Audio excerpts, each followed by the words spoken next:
joining us tonight. I hope you all had a warm day today. I know it's a pretty uh pretty big storm we encountered here. I spent like two plus hours just to clean my driveway today. I'm not sure about you guys, but anyway, today we are going to be talking about the business competition and business school admission. In the recent maybe 3 to 4 years, the business school have become a lot more popular than before in both U.S. and Canada. In Canada, we have a number of very good business schools. I think we want to talk about, the admission requirement, the trend, what you need to do or what you need to pay attention to, right? And obviously we need to talk about the business competition, DECA, FBLA or FBLC. The C stands for Canada. Uh, we have two very experienced business teacher here joining me as the main speaker for tonight's seminar. We have June, as you can see. Uh, June teaches DECA in person in Mississauga, and she's also teaching the AP Economics in both Mississauga and North York. Uh, and we also have Chris uh, also joining me tonight. Chris is the teacher for DECA in both North York and Markham. She's also currently working with me and with another teacher called Jonathan to develop our standardized DECA curriculum, FBLC included. I know everybody's here is not, for watching me. So without further ado, I'm gonna just pass the podium to June, and June, you can start. Thank you. Yep, absolutely. Thank you so much, Henry.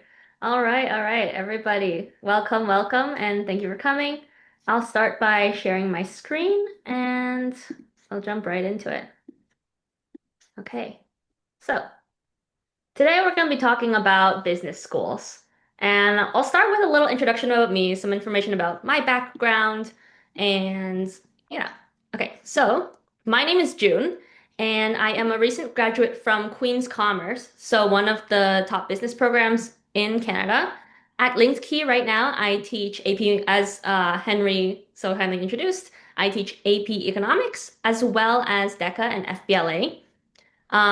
And back when I was in high school, when I was applying to business schools, I was applying to like most of the top business schools in Canada. I was in the end accepted to Queen's Commerce, Rotman Commerce, Western Business Management, and DeGroote's McMaster program. Okay, so moving on to the application process. So first, I'll start by talking about the requirements you need to have as a high school student to apply to these programs, as well as an overview of the process for these programs. I'll be going over like what most people would consider like the top three business programs in Canada: Queen's Commerce, Western Ivy, and Rotman Commerce. Of course, there are many other very strong business programs in Canada, but just for the sake of time, we only have a limited amount of time. I will be just going over these three today. So, starting with the acceptance rates of these top undergraduate business programs in Canada, the trend is over the years they're getting more and more popular, and so more people are applying, and therefore they're getting much more competitive in terms of their acceptance rates. So before I read out these percentages, uh, just note that this is unverified information. These are only estimates that I kind of found on like people estimating on the internet.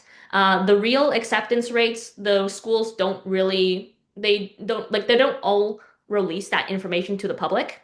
But just kind of to give you an idea, for Queen's Commerce, it ranges between, depending on how you define acceptance rates, the acceptance rates of like, everyone who applies to the program, and how many people end up in the program in the end.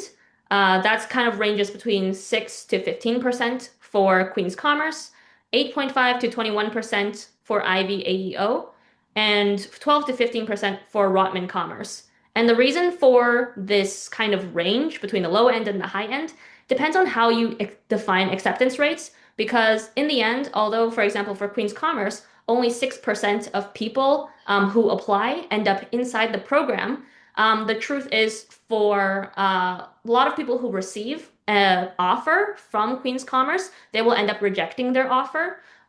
Or people who apply to the program, but they don't meet the minimum average grade cutoff, they then, they are not going to make it into the school, obviously. But once you make the minimum cutoff and you also have a competitive application, then you can expect kind of the higher end of that acceptance rate.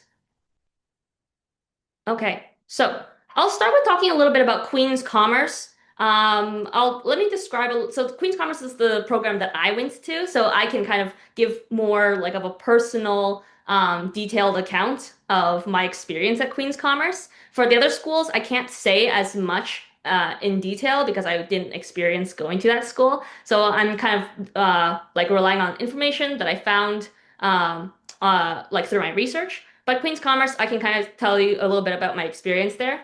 So Queen's Commerce is known for having its smaller class sizes. So in a single year, your peers will be limited to about 475 students in a grade. So for example, like every cohort of students that are accepted, there's like less than 500 students in your year. So as well as, in each class, there's a maximum of 80 students, but on average, there's usually like 50 students in a class, which is much smaller than some universities, such as Rotman Commerce, who they tend to have like many more students in a class or in a year. And I would say like the benefit of having smaller class sizes is that you get to be a lot more intimate with the professor in terms of getting to know the professor and getting to know your peers as well. It feels like a lot more of a tight-knit community where you kind of, when you walk through the halls of the school, you can recognize, oh, all your classmates you've probably seen at least once or twice. You know your classmates a lot better than if it was like a really big program. The second really strong point of Queen's Commerce is its strong alumni network. If you just take a look at LinkedIn and you will take a look at people who are CEOs or like executive positions at competitive companies and competitive industries, and just see how many of them are graduates of Queen's Commerce. Of course, as well as the other two schools we're talking about today, Rotman Commerce, Ivy. All of these schools and programs have very strong alumni networks. And what that means is an alumni is a person who graduated from this program. And so having that network means that as a student at this school, you will have people who are already in top positions in top companies who you can reach out to. And you guys already have common ground because they went to the same school as you, and they're usually very happy to help out. So that's the benefit of having a strong alumni network and going to a school that has a strong alumni network. The third perk of Queen's Commerce that personally I think is one of the best features of it is the third year international exchange program. So what this means is in third year, almost every student in the program will go on exchange to another country at one of Queen's like partner schools, and you will go to another country, go to that business program and study there for a semester or for a whole year, so 2 semesters. And that is up to you. So you can choose how long you go or whether to go at all. But basically, Queen's Commerce like makes this process really easy for you. It's really baked into the program.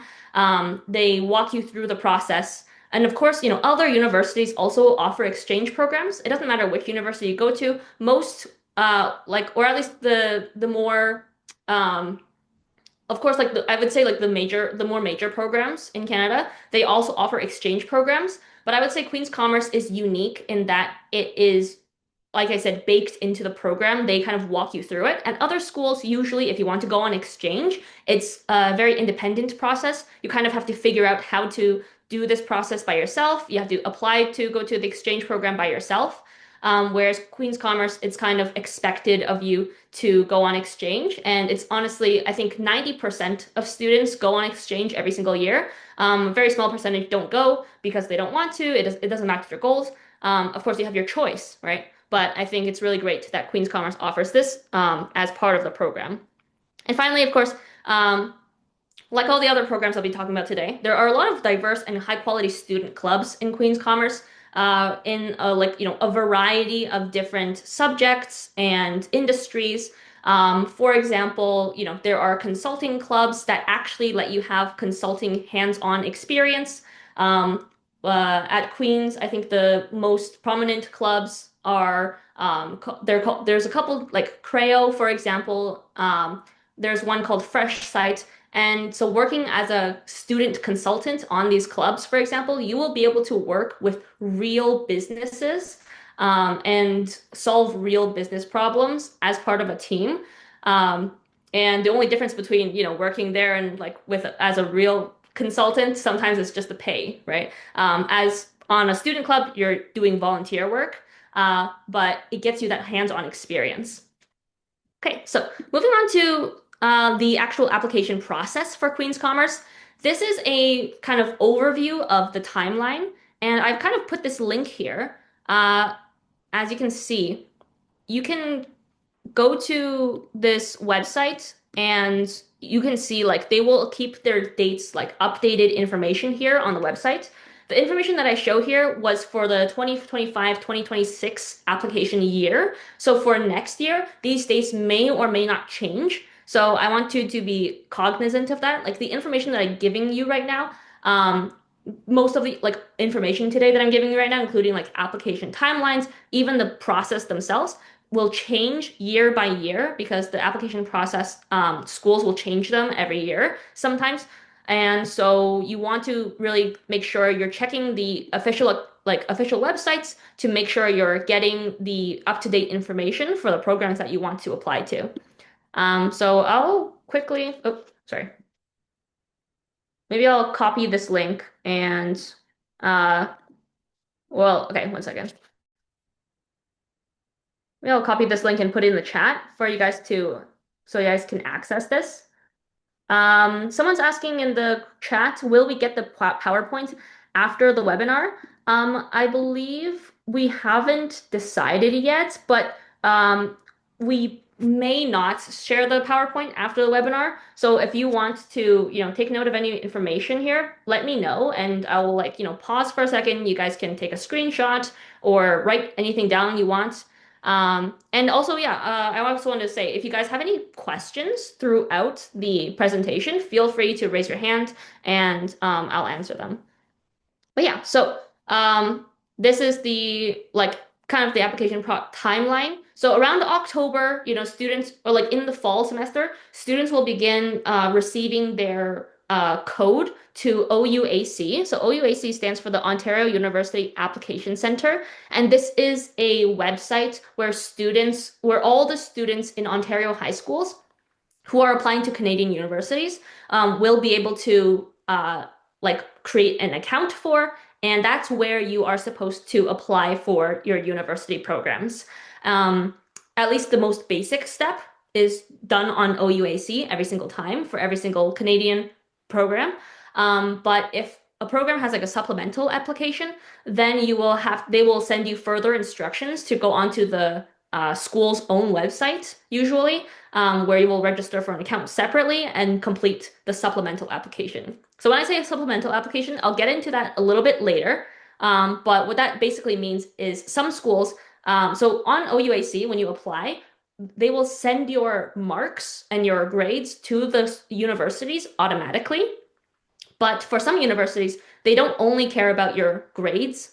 They also care about what extracurriculars you do, and they wanted to see your, writing ability or your video interview ability. And so they're going to have like a supplemental application process on top of the basic application process on OUAC. So we'll go into that a little bit later. Um, so someone asked no interview. Okay, so for Queen's Commerce, there is an interview. So I will go into the process later, but yeah, the timeline basically is like in the fall, you kind of start beginning applying, and then around November, like the end of November, they recommend that you apply on OUIC so that you can have time to complete what they call the Major Admissions Award application. And what that means is just there's an award, the application that looks exactly like this, where you provide information about your extracurriculars, and like based on your application, you may be able to win some scholarships when you enter the school. Me personally, I think I got several scholarships. I got one for like having a above 95% like average grade. That was like a few $1,000s. And then I got a bursary that was about $30,000 over the 4 years. So definitely recommend filling out the Major Admissions Award application for Queens to get some money for school. All right. And then you have the deadlines to submit the award admissions. And then February is usually the deadline to apply for the school on OUAC. And then a few days after, like 2 weeks after that, usually you have your deadline to submit the supplementary application, which I will get into now. So the supplementary application for Queen's Commerce, at least this year, looks like this. Okay, so next year it might change. So always go onto the website to figure out like exactly how the application looks like. Okay, because they will change the application from year to year. Like this is a different application process than when I applied to Queen's Commerce, right? So at least this year, or this past year, they did this process where you go onto something called the Kira platform. It looks a little bit like this on the right here, where you are on camera and they time you and they ask you questions. So number one, they ask you a written question where you will have 10 minutes to type into a text box on the software. And you have about 335 words to answer a question. And these questions are like randomly generated, so you won't know what you are getting ahead of time, right? And then the second part is a video, like kind of like the video interview part of it, where they will give you one question, and then you will have 2 minutes to prepare, and then 2 minutes to record your answer, so your spoken answer. And if you want to see like what they're looking for in their answer, like in terms of how they score it, they have a rubric on their website. It's this website right here. I'll share it in the chat as well. Okay. This one here tells you what kind of candidate they're looking for, why, like, what kind of candidate's answer will get an exceptional score and which one will get a poorer score. So you want to read that for sure and make sure that you know like what they're looking for and practice doing the interview questions.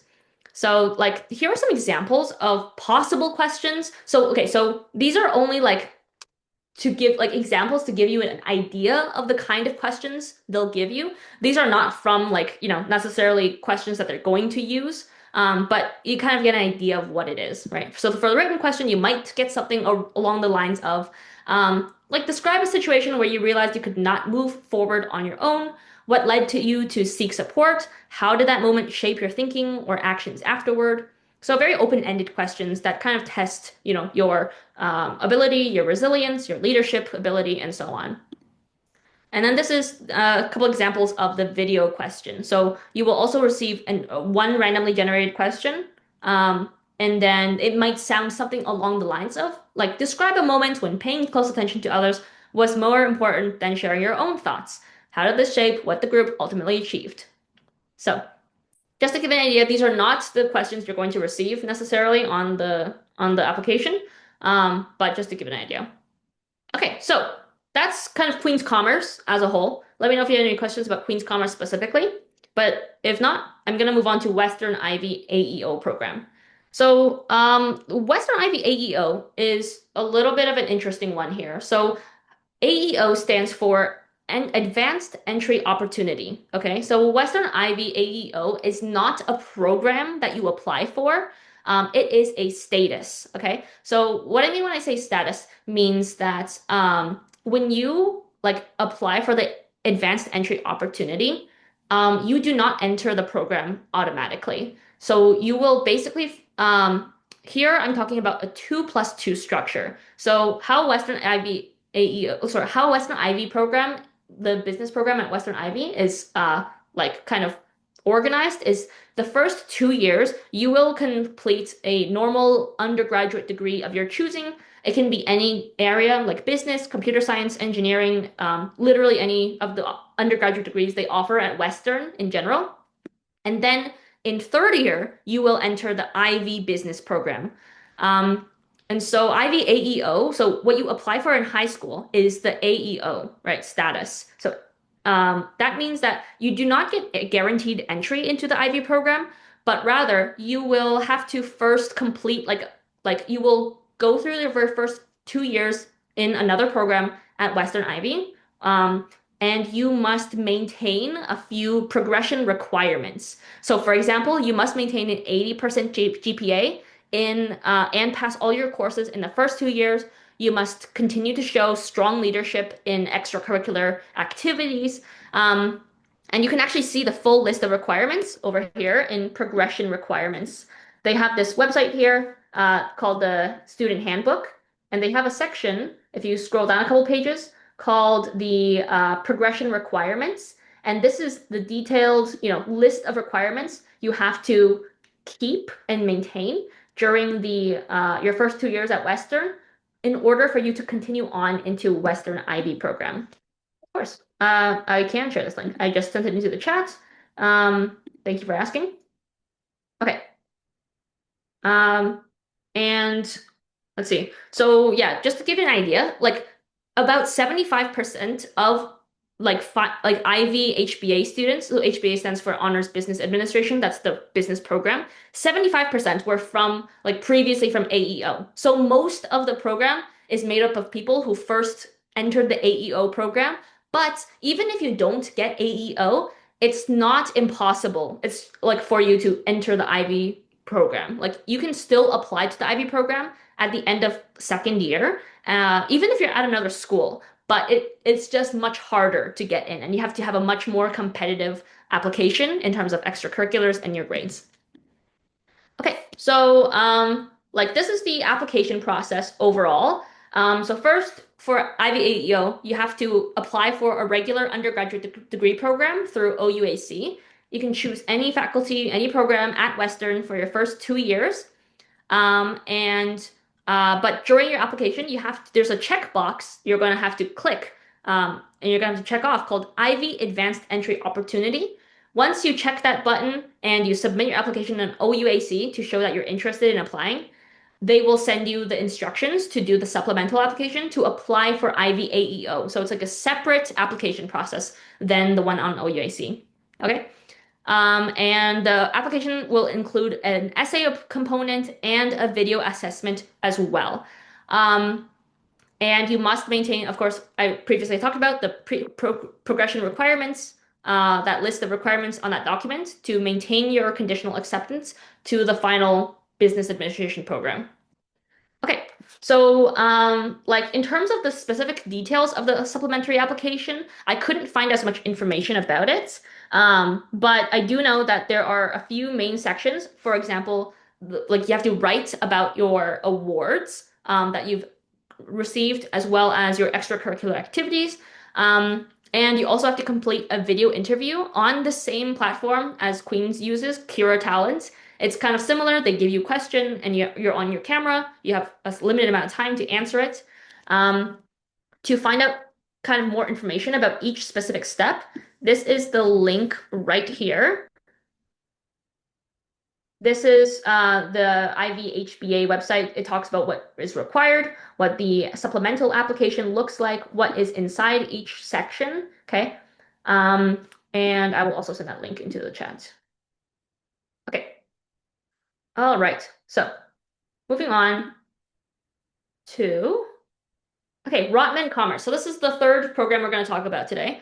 Rotman Commerce, some like perks about Rotman Commerce is that U of T is like a very globally renowned school. So it has a lot of international recognition, which is especially good if you want to work in the USA or any other countries outside of Canada. They also have a strong alumni network in terms of finance, consulting, and tech, just like Ivy and Queen's Commerce both do. Um, Rotman Commerce, another great thing about it is that it's located in a downtown Toronto location. I will say Queen's Commerce, it's located all the way out in Kingston. It's like 3, 4 hour drive away from here. So, most people, like if you prefer to live a little bit closer to home, I'm assuming most of you guys live in the GTA area. Um, and if you enjoyed like the downtown city life, then Rotman Commerce might be for you. So it's at the heart of Canada's financial and business hub, and so you will have more access in terms of just like location-wise to internships, networking events, and job opportunities. They also have very rigorous academic courses, especially in their 3 specializations, which you can choose from. You can either choose to specialize in accounting, finance and economics, or management if you want to have a specialization. And these courses are very rigorous. They're very difficult, but the reward is that they will prepare you well for certifications like the CPA or the CFA. So for the application process, they also use the Kira platform. So there will be like 4 written and video questions. So 2 written questions and 2 video questions. I won't go into much detail about these just for the sake of time. So if you want to find out more information about Ramen Commerce, you can ask later on. Maybe I can come back to this. But for now, I'm just going to jump ahead. But you kind of get the main idea, like rough idea. It's kind of similar, like video, written, like timed, like assessment for the application process. Um, let's see. And they also have the thing about Rodman Commerce, they have 2 different rounds. They have early consideration and they have like I guess the regular consideration time. So early consideration means if you submit your deadline your application before the early deadline, which is November 7th, if you want to submit it on OUAC for the basic application, and then December 2nd for the supplementary application, like the video and written interview. If you submit it before these deadlines for the early consideration, the benefit of that, right, it's advantageous because you will be considered in all the rounds of review, including the later ones. So even if you don't get in an earlier round, they will continue considering you for this program in the later ones. So you don't really lose out on, like for example, like it's not that you're like not being considered in later rounds. You are going to be considered in all of the rounds. And you also get a greater chance of being accepted because during less competitive rounds, because most people don't do early consideration. So if you apply early, it's possible that you might have a higher chance of getting accepted because there's less competition early on. And you might have a greater chance of receiving scholarships as well. But the final deadlines are kind of around the same times as the other schools, like usually around like mid-January, early February, that kind of thing. But of course, check the websites for the up-to-date dates. These might be out of like not updated by the time you guys are applying for university. Okay, I will move on and talk a little bit about high school business courses. There's a couple that you are required to take based on like the business programs you want to apply for. And then there are some like, business related courses that you can optionally take that I would recommend if you are interested in business. So first, like as a overall strategy for choosing high school courses, you want to make sure you know which like grade 12 courses your desired program requires. Each program has different requirements. Okay, so it's not like one list of like high school courses you just finish and then you can apply to every program. Every single program has different requirements, so make sure you do your research and find out which courses they require. Then you want to make sure that you're taking the prerequisite programs for those like schools from grade 9 to 11. Because some grade 12 courses, you can't take them right away. You have to first, for example, for financial accounting, the grade 12 course, in order to take that course, you need to first take the grade 11 financial accounting course. So if you don't do the financial accounting course in grade 11, then you cannot take the grade 12 financial accounting course, right? So you want to make sure you finish your prerequisites for all of the courses you need to take. And to find out which prerequisites each course requires, you can ask your guidance counselor at your high school, or you can look it up on on, I think there's like a specific website. Let me see, right here. This website here is the Ontario government website. They have all the information about every single course that they offer in high school curriculums. And they show you which prerequisites each course requires. So I'll also send that into the chat. This is the website for it. But kind of just a quick overview of which high school courses each program requires from the ones that we talked about today, Queen's Commerce, Western Ivy, and Rotman.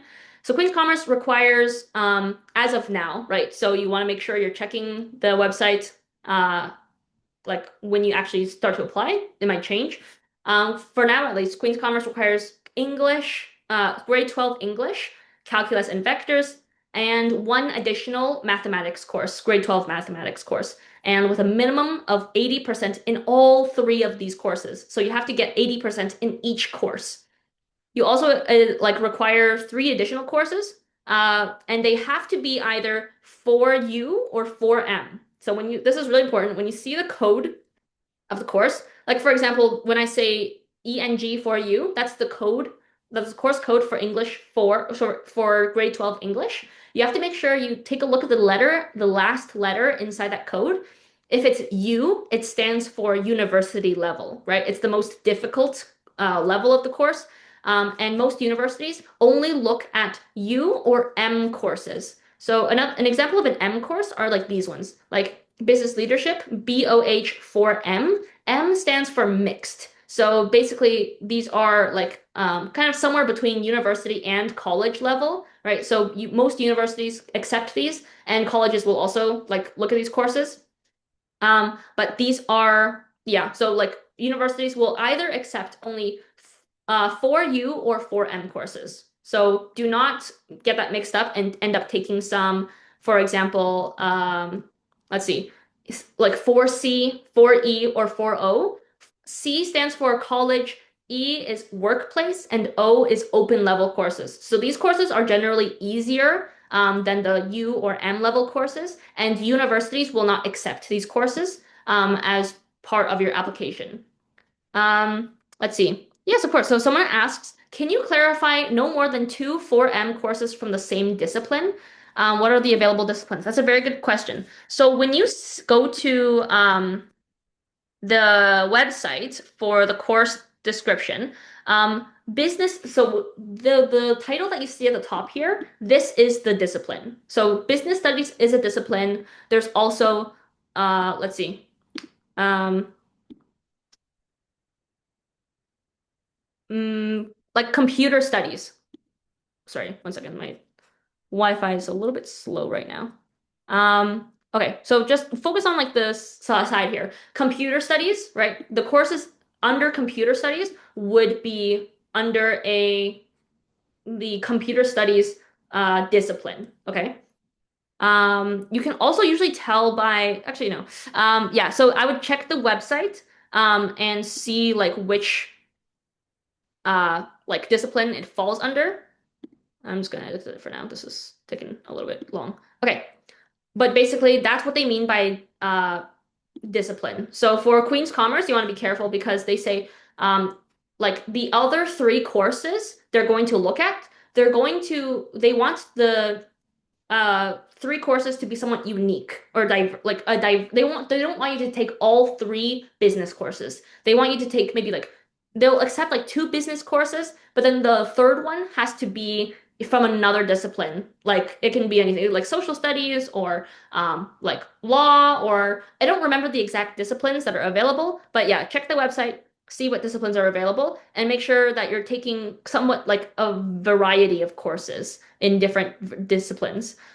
For Queen's Commerce specifically, as far as I know, Western Ivy and Rotman Commerce don't have this requirement. They don't care which discipline your courses are from, but Queen's Commerce has this specific requirement. Um, for Western Ivy, you need to take grade 12 English and then one math course. You can choose from the three on the list here. One of them works. And then four additional 4U or 4M courses. and you need at least a low 90% average in your best grade 12, your top six grade 12 courses, including English, right? For Ramen Commerce, it's just six grade 12 U or M subjects, right? Including English and calculus and vectors. You have to take those two, but then the remaining four, you can take whatever you want, as long as they're grade 12 UM courses, okay? And then at minimum, the overall average of all your grade 11 and grade 12 courses should be in the mid or high 80s at least, okay? But to be competitive, you definitely want to get higher. But the minimum cutoff is like going to be a mid high 80s. And yeah, so you do want to make sure you also want to like take note here that they do look at your grade 11 courses. Okay. Let's see. And then finally, I'll go over quickly like the high school business like courses that are not necessarily required for any program, but these are the M level courses that are available under the business studies discipline, like I showed you earlier on this website here. The business studies discipline. These are great courses for if you're interested in the subject of business in general. The only three that I can recommend, there's a whole lot here, but the only three that I can really recommend are these three because the rest of them all, as far as I can tell, are college level courses or open level courses, which universities usually do not accept. But these three are M level courses, so you can take them and they will be accepted by most universities. So first one is business leadership, management fundamentals. This one's a great course for teaching you about leadership, how to manage a team, how to manage group dynamics, group conflict, workplace stress. So this is like a very like soft skills kind of course. It's not technical. It's a lot of like critical thinking, like presentations, writing and reading. But great course if you want to learn how to manage a team as like a CEO, if that's what some of you guys want to be in the future.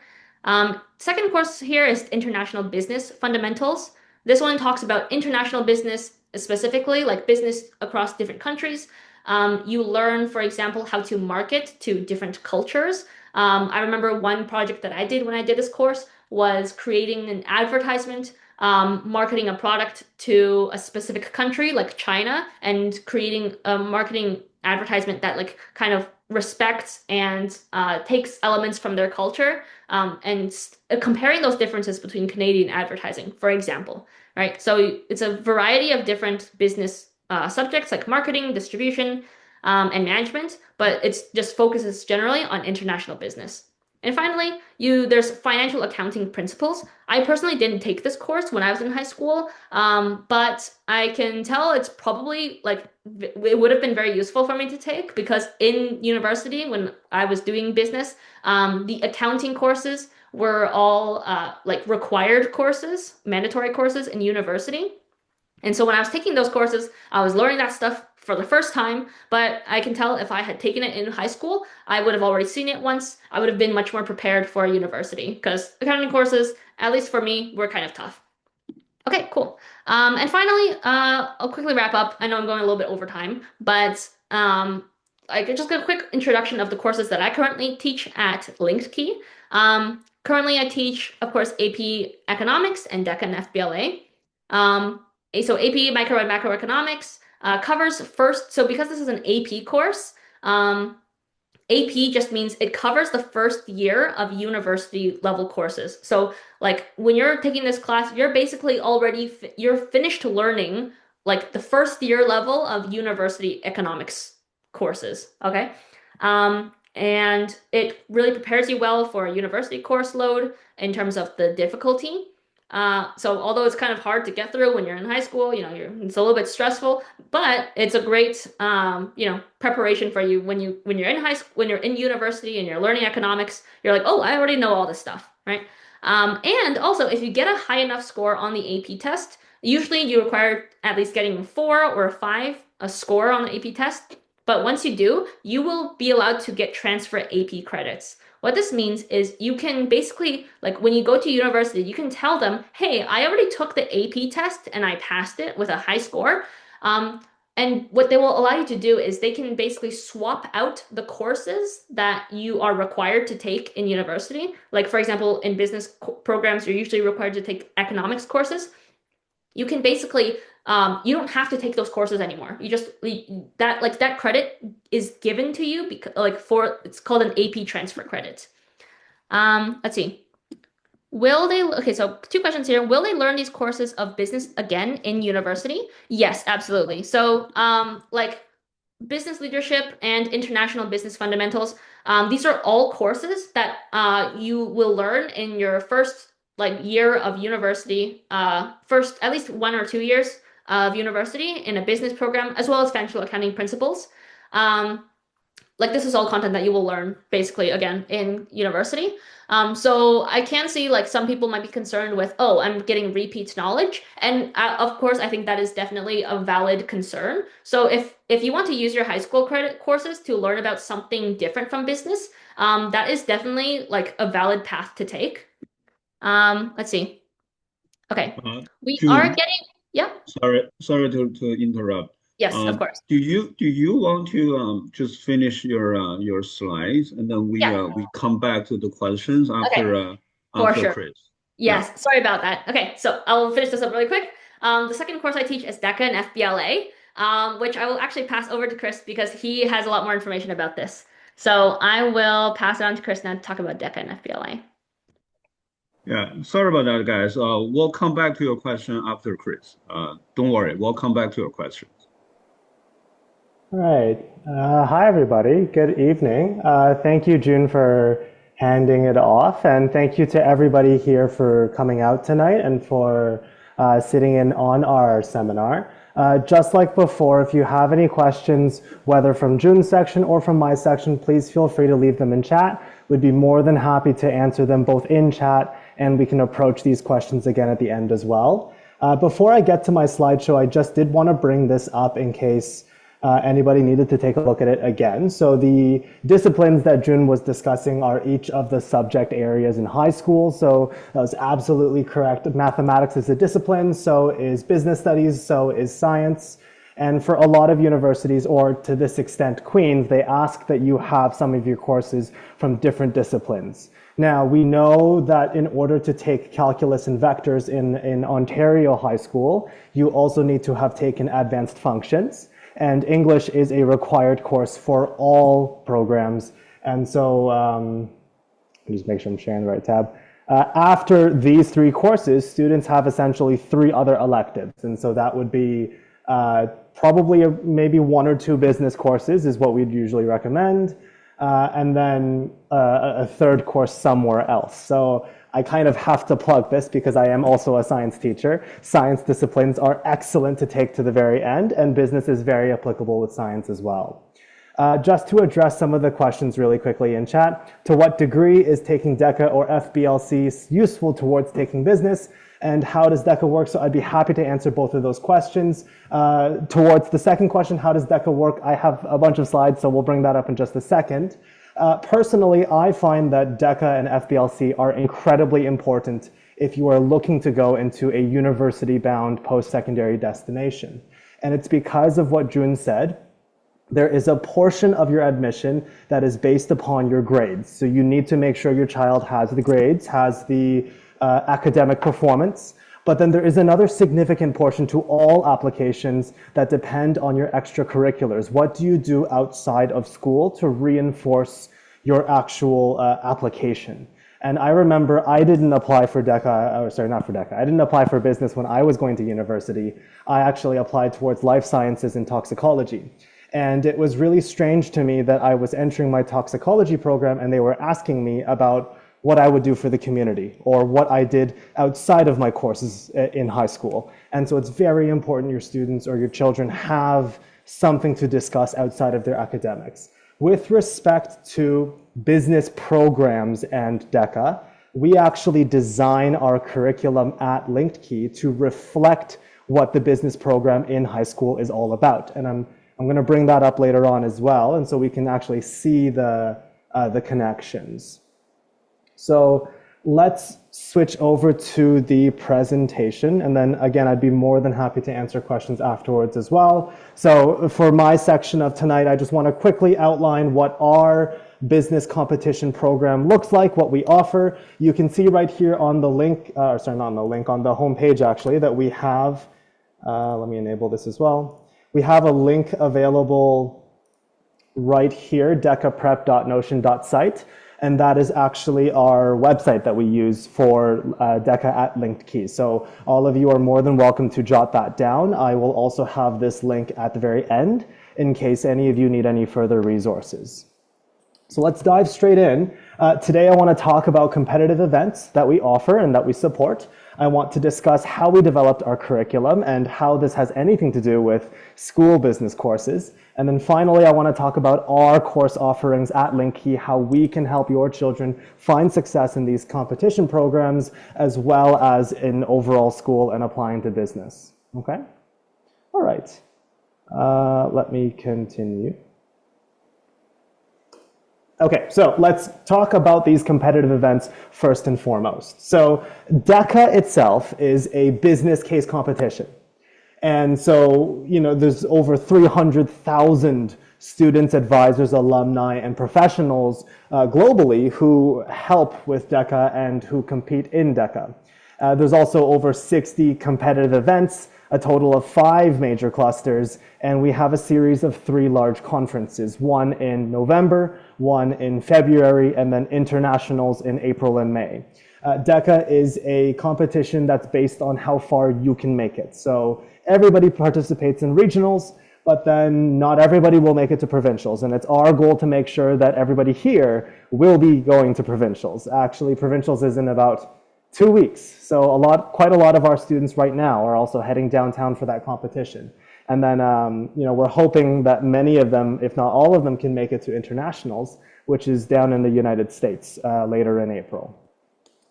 So within DECA itself, there are 5 general clusters that decide focus. And so these clusters are marketing, business management, finance, hospitality, and then entrepreneurship.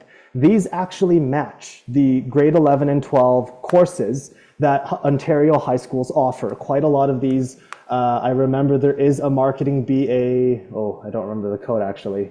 There is a marketing grade 11 course that is offered in Ontario high schools. Within the finance cluster, we talk about accounting, and there is an accounting both grade 11 and grade 12 course as well. And so these tie in very neatly. And what I've noticed is when I teach DECA in a high school, and when I teach business courses in a high school, the content overlaps very, very closely. Within a cluster, students have the choice of whether they want to compete individually or in teams. In teams, in this case, is a team of 2. And so here's just some of the examples of events that our students have competed in. We've seen students compete in individual events like business services, within food marketing, within marketing communications. We also see groups of teams compete in team events such as sports and entertainment decision making.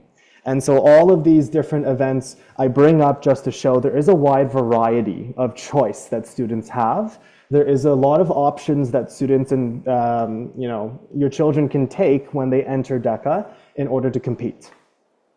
So students, even though we have this many choices, don't have to pick right away when they work with us. In our courses, in our level 1, 2, and 3 DECA courses, our goal is to actually make sure that we reinforce basic skills. We want to make sure that everybody is ready to compete. And as the students move up in the levels, the goal is to continuously introduce new ideas, new strategies, new ways of finding success so that they can eventually, and they do eventually, win internationals. And so in our courses, we develop speaking skills, we focus on different options, we learn foundational business concepts, and again, at the end of the day, we do want to help the students pick their events. We want to make sure they pick one that they really do like and connect with. So the main event in DECA, as I've outlined, is a role play. And we always encourage students to select a role play. Oh yeah, this is a really cool function on PowerPoint, this live translation. So the role play is essentially a case study. We have the students put themselves in the shoes of a professional in a business. and they make recommendations towards judges. And so here's just a few examples. This code that you see right here, AAM25, is from Apparel and Accessories Marketing. That's the event. And this past year, students had to assume the role of a merchandising manager for a company, Bright Ties, and they actually had to plan a merchandise assortment to appeal to a new demographic. They had to come up with new products to sell on the spot. These students received 10 minutes to prepare, and then they sat in front of a judge and presented for 10 minutes, pretending to be the merchandising manager and proposing their solution. This year at Provincials, I'm managing the buying and merchandising event. So everybody in this category is going to be presenting to my judges their plans for, whichever company DECA decides to throw our way. Here are some more examples of the role play cases. And again, we don't need to go through every single one right now. The goal is just to appreciate there is quite a large variety of choices that your children can be making when they join DECA. And there is an event for everybody to join and to win in. FBLC is the second big case competition we support. This one has nearly 3,000 active members split across 150 chapters. Next year, actually, Linked Key is going to be fielding our own FBLC chapter as well. So not only will our students be competing in this contest, they will also have access to all of our resources and all of our support on the day of the competition. And so this is something new coming the year of 2026-27. There's a total of 18 competitive events. Again, about 5 of them are a combination of exam and case, which is what we always recommend. And the main conference here is the Canadian National Leadership Conference. This year, it is March 1st. So it's also coming up quite quickly. Our recommendation is all the same. We want our students to attempt case study events. We find that these are the most applicable, and we find that these are also the most translatable in terms of soft skills. If we remember what Jun was discussing about the application process, there's quite a bit where you have to speak in an interview, and there's also quite a bit where you have to be very proficient in writing. And so the events that we recommend directly reinforce those skills when your student gets to grade 12 and has to submit these applications. So here is a list of timings for this year. Now, again, I want to specify these timings may not be exactly the same next year. Year to year, it changes by a couple days. But generally speaking, regionals is in November for DECA. For DECA Provincials, that is early February. And for DECA International, that is April.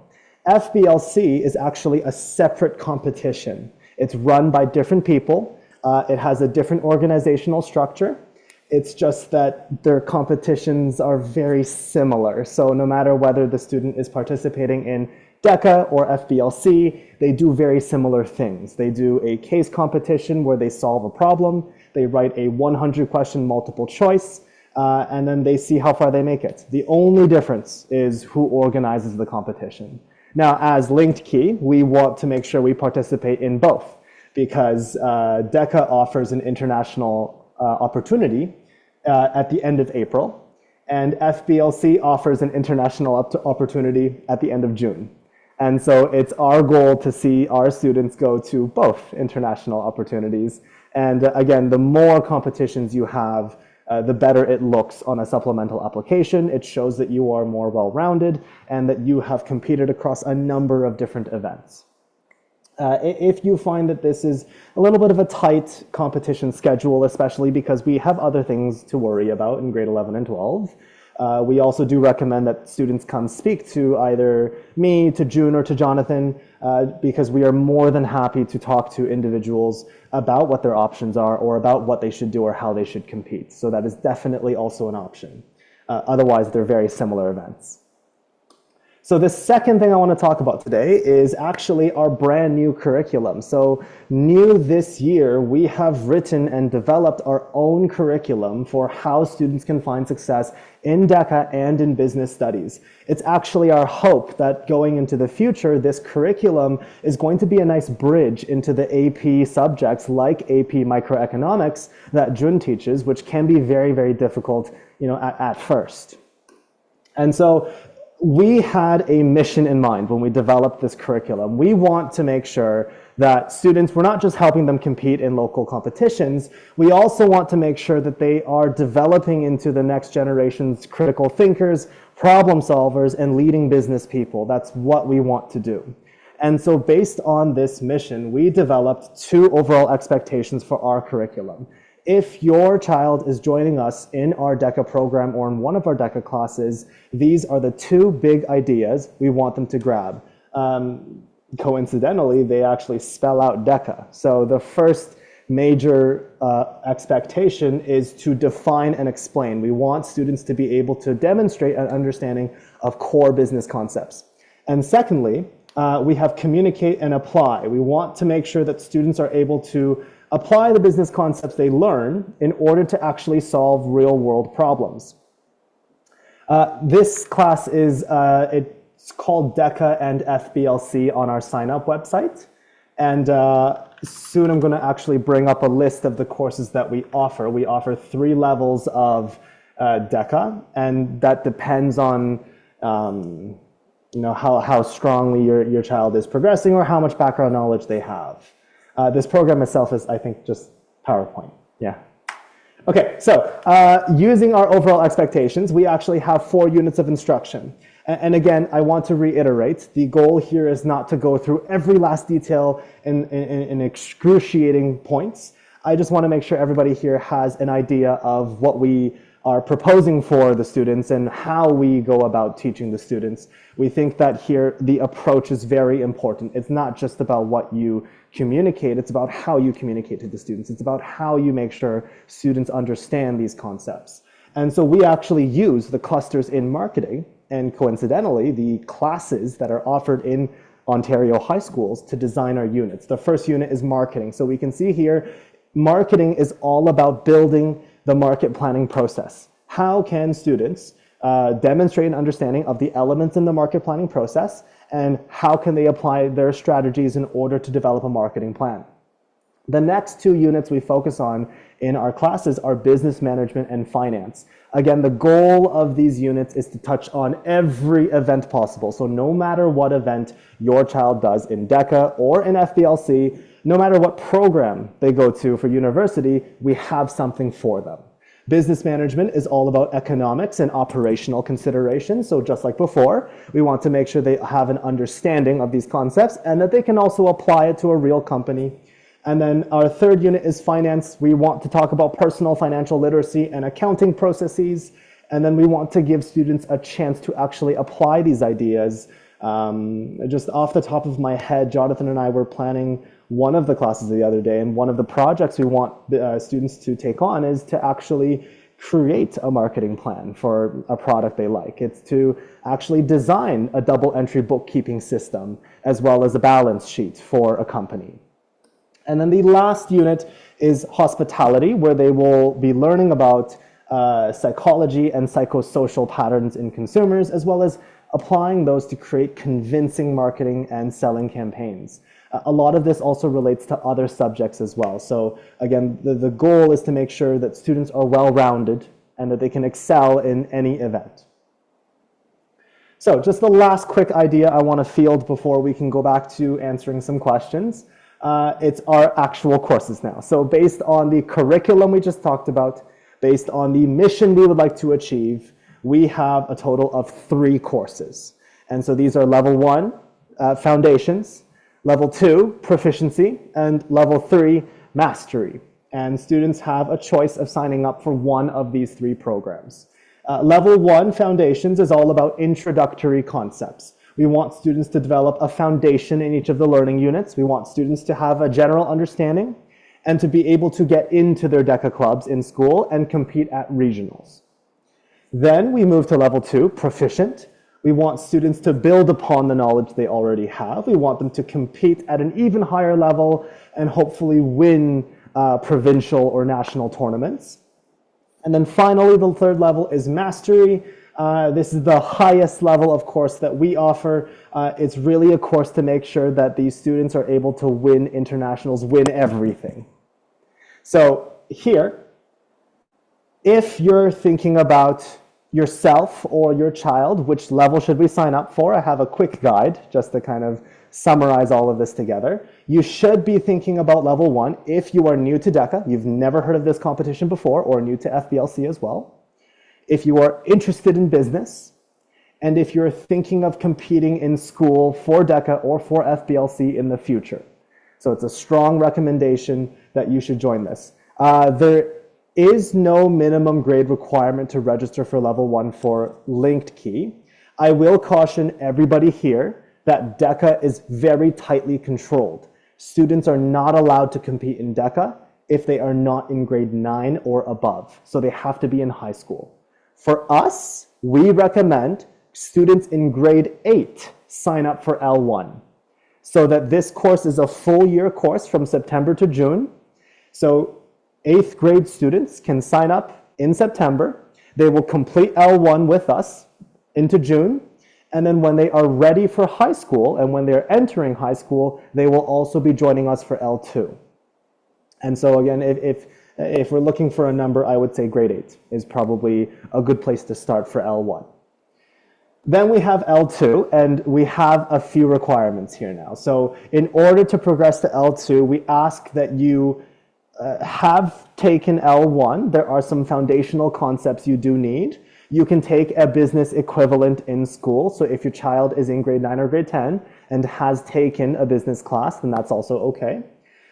You should also be joining L2 if you're currently competing in DECA, or you will be in the upcoming school year. And then finally, you should be taking it if you're hoping to win provincials in CNLC. Can a grade 8 student sign up for DECA L1 right now? Yes, absolutely. And in fact, the winter semester is a perfect time for that. If you sign up for a level 1 right now, you'll be joining us for the winter semester. We usually run a summer boot camp, and that's right in time for grade 9 in September, when they can begin L2 and also try for high school teams. For FBLC, we will be fielding our own chapter. So as long as they're with us, they're okay. They still have to be in grade 9 to compete, but as long as they're with us, they're okay. If you're competing in DECA, it is a little bit different because DECA does not allow other chapters. You have to be part of a high school. So for us, we teach our students to excel in DECA. We teach them how to get in, how to win, how to go as far as possible. We teach that together with FBLC, so they always have opportunities. But I just want everyone to be aware right now. I live in Markham, and quite a few Markham schools have very tight concerns about DECA chapters. Just off the top of my head, if your child goes to St. Robert's Catholic High School, St. Teresa of Lisieux High School, or if they go to Markville High School or a couple others in Markham, these high schools actually have entrance exams now for DECA in grade 9. And so that's something to be aware of. If you want to join L2, is L1 a must? L1 is our recommendation, but we would be more than happy to invite students into L2 or even L3 upon consultation. So my recommendation is, if you don't have L1 but you want to join L2, please do come speak to us at one of the 3 campuses. You can find June at Mississauga. You can find me at North York. You can actually find June at North York too. You can find me up in Markham, and you can find Jonathan in North York. So we are kind of spread all over. Come find one of us. You're more than welcome to have a chat with us, and then we can assess and place your child in any necessary or required grade. And then finally, L3, here again, I recommend that you have completed both L1 and L2. There can be exceptions if you come speak to us. You want to have a space to hone your skills and practice with some of our best instructors. So L3 is purely a competition practice course. And you know, if you're hoping to win it all the way down to internationals first place, this is the course at the very end of the line. Our general recommendation is L1, L2, L3, but again, come speak to us. If you're hoping to kind of jump in halfway through, that's perfectly okay as well, okay? All right, so I don't want to hold anyone here for too much longer, but I do have just 2 more things really quickly. So firstly, we have our DECA website. Please do jot this down right here, decaprep.notion.site. This is the website we use to actually post all of our resources, all of our competition materials. I also maintain a blog on that website just to keep everyone updated about FBLC and DECA timings. Secondly, you can find my email there at the bottom. If you have any questions, please email me. I can also forward that straight to any instructor that we need in DECA programming. The 3 DECA instructors right now are June, myself, and Jonathan, and we're hoping to have more DECA instructors on board as well, so please do not hesitate to reach out. And then finally, Henry, I believe you also wanted to discuss the other seminar that we have upcoming. Please make sure you do look at this as well. Thank you so much. Just really quickly before we jump to the Q&A, just a quick announcement. As you can see, we have put together our English teaching roster. 6 excellent English teachers will be doing a seminar the day after tomorrow, which is a Wednesday night, 7 p.m. Also online via Zoom. The 6 teachers will be talking about our English program, the standardized curriculum, the 3 sections in our curriculum, which is vocabulary, literature, and essay writing, right? So if you're interested in this, please feel free to sign up. And once again, it's Wednesday, 7 p.m. Through Zoom. The English program, I think I have mentioned, in many occasions that I think could be the most important program. I mean, subjects in your high school, in your day school, because everything else, all the subjects, basically you need English, right? English is not only a subject, it's a communication tool. So you need that like a DICA, right? Or AP economics, right? There's nothing you can prevail without a good English speaking, reading, writing ability, right? That's super important. So Wednesday, 7 p.m., our 6 excellent English teachers will be here.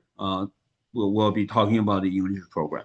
So if you can let me share a screen, Chris, that would be good because there is a question about how to sign up on our DECA classes. I'm sharing a real quick screen right now. I'm not sure whether you guys can see it. So this is our Linky-online portal website.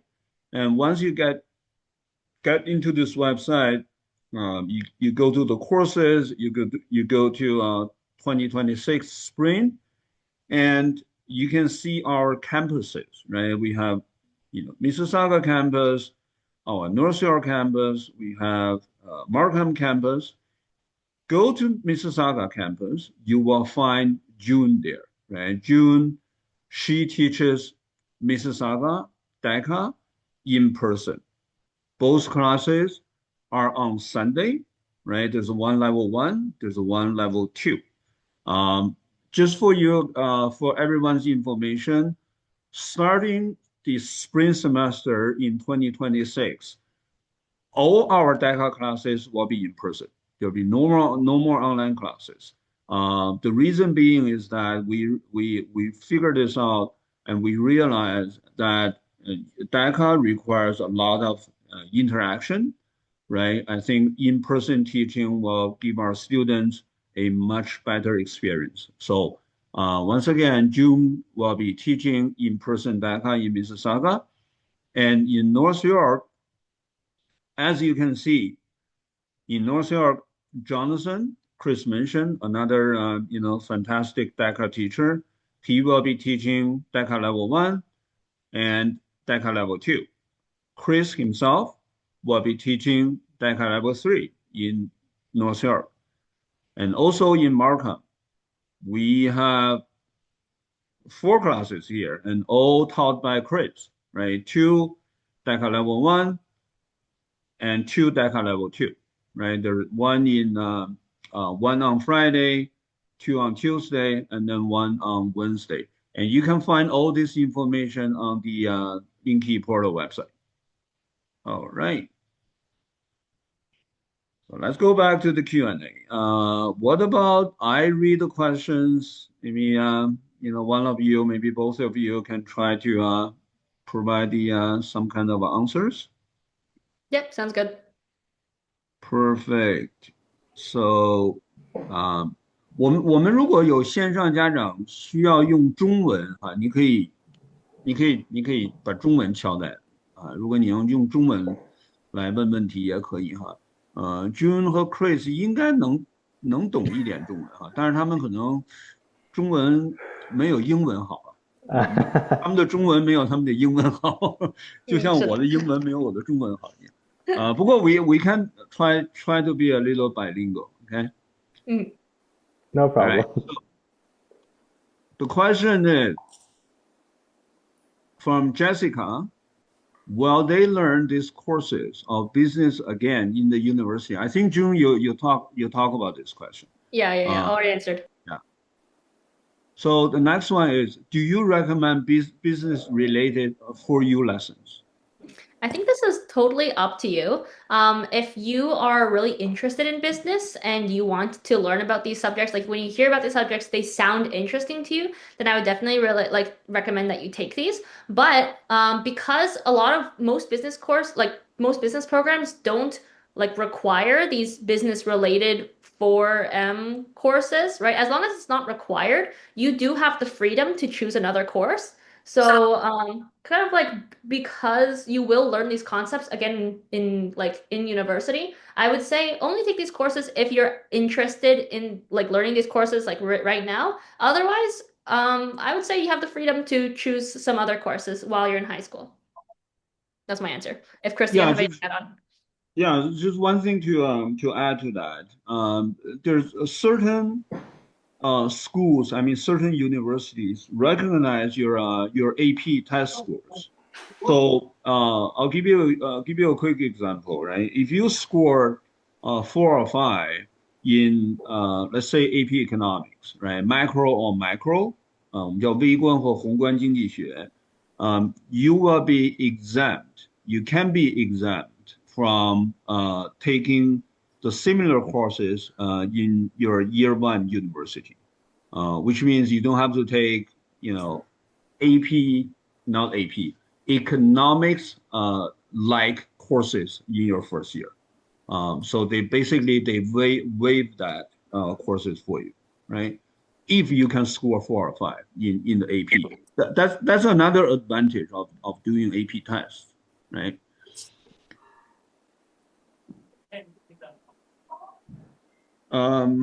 Next one, would you mind walking me through your decision process to choose Queens over the other two? Okay. I Yeah, believe very good question. you Yeah. have So PhD, right? basically, I'm assuming you're talking about Queens, Western Ivy, and Rotman.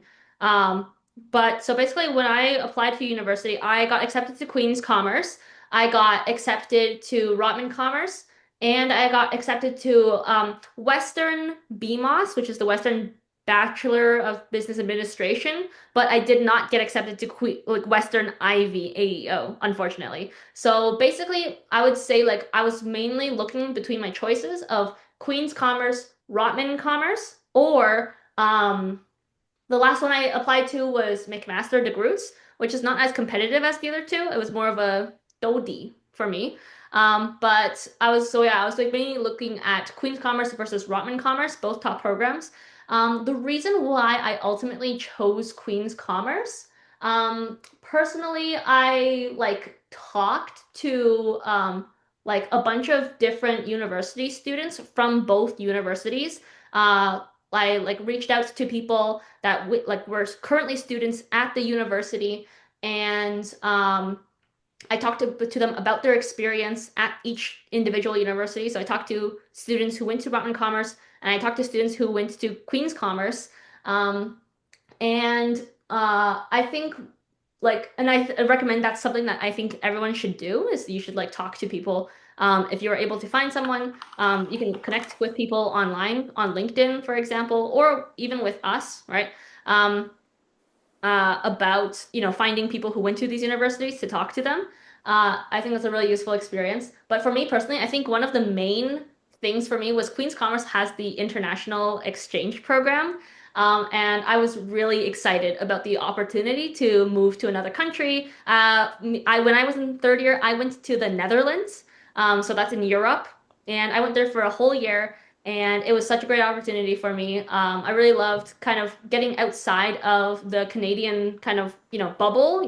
It's you don't really know how big the world is until you've traveled to another country, another continent, and you've lived there for a while. And, learning a new different like a different language, and experiencing like and also being in Europe because you're so close to other countries, there's also a lot of like traveling opportunities, which was really fun for me. And yeah, for me, I think that was maybe one of the major like decision points for me. But overall, yeah, I would say both are very competitive programs. Queen's Commerce, I would say, is more like, I mean, I've seen people online at least kind of like discussing. Like none of this other information can necessarily like be verified, but some people have the opinion that Queen's Commerce is more like competitive than Rotman Commerce for like more coveted industries, like the very competitive industries, like finance, consulting, and so on. But Rotman Commerce is also very competitive. So yeah, I would say you like, consider a bunch of different factors like where you want to live, class sizes maybe. I would say that's one of the big difference between the two. And definitely, yeah, do your own research and like talk to people who've gone to these schools, and kind of get like what their experience was from that school. All right. So the next one, I believe, is also for you, June. The question is, if you were reselect your courses, what would you have selected? Okay, yeah, sure. So for me personally, I went with, oh, I don't remember which courses I took. I mean, I took the ones that I had to take for sure. English, I took advanced functions, I took calculus and vectors. Those were like required for a lot of the universities I was applying to. I took, let me see, I took international business, business management. I took economics as well. Um, and those are like the ones that I can really remember off the top of my head. Uh, I think I also took law Second as well. language? Yeah, pardon me? Any second language? Oh, I don't think I took I think I might have taken French in grade 11, but yeah, maybe French. So Hmm. if I were to reselect my courses, I don't think I was I think I was pretty satisfied with the courses I took. Um oh, you know what? I also took communication technologies because I was really interested in like media and art and like video editing, that kind of thing. That was a really fun course for me. Yeah, I would say like I was pretty happy with the courses I took. The one that I would say my one regret was when like my high school, I went to Abbey Park in Oakville. They offer like a strings program where you can learn how to play violin. I personally wish I went back in time and took that course a lot. So I would say like in terms of like recommendation and advice for you guys, um, like prioritize taking the courses that you need to like for the programs you're interested in. I think in high school I also took like science courses because at the time I was like trying to decide between doing sciences and business as well. So I wanted to keep my doors open. So I also took science courses. So I would say like if you are unsure about which program you want to take, make sure you're keeping your doors open by taking the prerequisite programs in case you want to choose that program, right? If, for example, if you're interested in business, but you're also kind of interested in science, make sure you're taking the required science courses for the science programs as well, okay? But on top of that, as long as you're taking the required courses, while you're in high school, I would recommend taking something that you're interested in, like truly interested in, because like number one, courses you're interested in are more fun, and I think it's like a once in a lifetime experience when you're in high school. You get to take all these courses for free. And number two, when you take courses you enjoy, you get a higher grade in the course that you are more interested in. And since grades are an important thing for university applications, like, I would recommend taking courses you're interested in and you will want to learn about. Yeah. All right. So there's a question about between IB high level economics and AP economics. What is the difference between the two? Which one is more competitive in your opinion? Yeah, absolutely. A good question. I would say in terms of competitiveness, they're like, as far as I can see, like universities don't really care like IB or AP, I think they're like kind of equal footing in terms of like what universities want out of students. At least in Canada, that's as far as that I can tell. They're both rigorous programs. They're both competitive for a university. I can't like as far as I could find, there was like no necessarily like a sway between one side or another. There are some differences between the two courses though.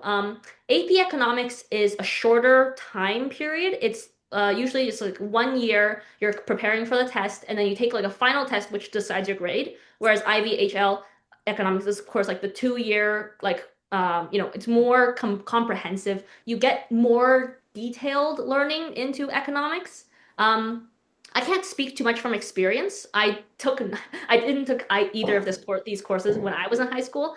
But like from what I could find through my research was that like IB was more in depth and you will learn like more deeply about economics, and it's more difficult in terms of like challenging your time management skills being in an IB program. So you will learn like great time management skills, like rigorous academic studying skills compared to AP Economics probably. But AP Economics it has the advantage of being more like flexible. Like it's less time. It's kind of, so if you're like kind of more just interested in learning about economics and just getting kind of like basic understanding of economics and then getting that transfer credit, right? AP Economics could be a good fit. But if you are really interested in economics on a deeper level, you want to learn more deeply about it and also maybe challenge yourself in terms of, like academic rigor, IB Economics could be the choice for you.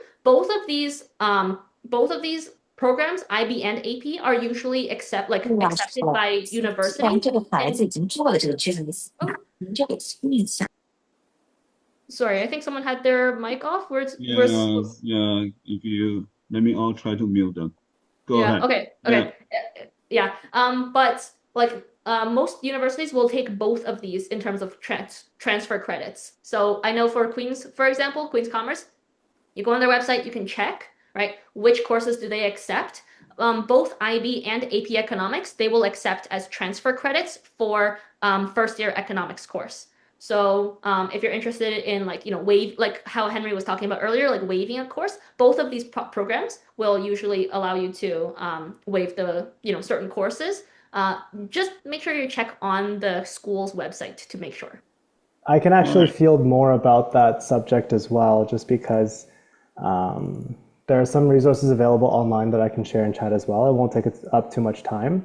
I'm going to send in the links for AP Macro and Micro, as well as the IB brief for all of economics. Just like Jun said, the IB program is typically over 2 years. In Ontario high schools, you need to apply to IB in grade 8. You need to be in a high IB program by grade 9, whereas APs are typically engaged in grade 10, 11, and 12. So just keep in mind that IB requires much more forwards planning. You need to make sure your child gets into the IB program first before they attempt any APs on the side. You can see the reason why it's shorter is because AP Macro and Micro is actually split into two. It's two different courses, it's 1 year, and it's an exam at the end. Whereas all HL programs are 2 years of study from grade 11 to grade 12. And I actually had the chance to talk to an IB teacher because I was at a school with IB. The IB economics section actually writes 3 papers as their exams. So rather than writing traditional exams, they actually complete essays on the spot in the classroom. And it's a total of 3 papers for an 80% final weighting of a grade. Here are some examples of IBHL questions at the very end. So you can see each paper is styled towards a different focus and has a different topic, whereas AP exams are much more general, they're quicker. So here's an example of the free response questions for AP Macroeconomics. It's a lot shorter, it's only 3 questions in this section, and they usually also feature multiple choice. AP is typically an American program, so a lot of American schools will pay special attention to AP transfers. Whereas IB is more international. It's modeled after the French baccalaureate, so it's likely more recognized around the globe. At least in Canada, both are very prestigious programs. So regardless of which one your child has, if your child can get one of these, it's a very big asset. Good. Thank you. So the next one, I believe is for is for Chris. To what degree is taking DECA or FBLC useful towards taking business? And how does DECA work? Absolutely. Yeah.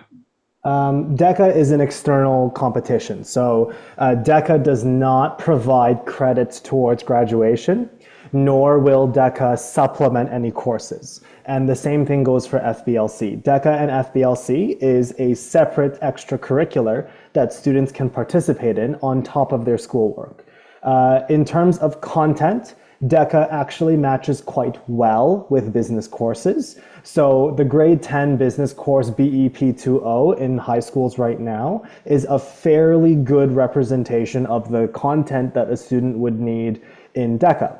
And for certain DECA and certain FBLC events like accounting, they will need accounting knowledge, which is often equivalent to about a grade 11 or grade 12 understanding. The biggest asset that DECA and FBLC provides for your child is the ability to use this on your supplementary applications and to use this to strengthen your case for a university application. Typically, universities look at more than just your grades. So you need to make sure you have competitions. You need to make sure you take advantage of opportunities. Very often, we also recommend as instructors that your child starts to look towards opportunities to create clubs or organizations in school. Has your child started, in my school, it was Markham Ward 6 Youth Council, and there were about 5 of them in the school. And you want to make sure that you start these clubs because that's how you make your application stand out. Were you the president of anything? Did you coordinate any events in high school? That's what sets you apart from everybody else.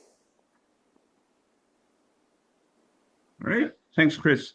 Mm-hmm. And we have a question. This is a pretty comprehensive question. My son currently in grade 10. He's interested in accounting.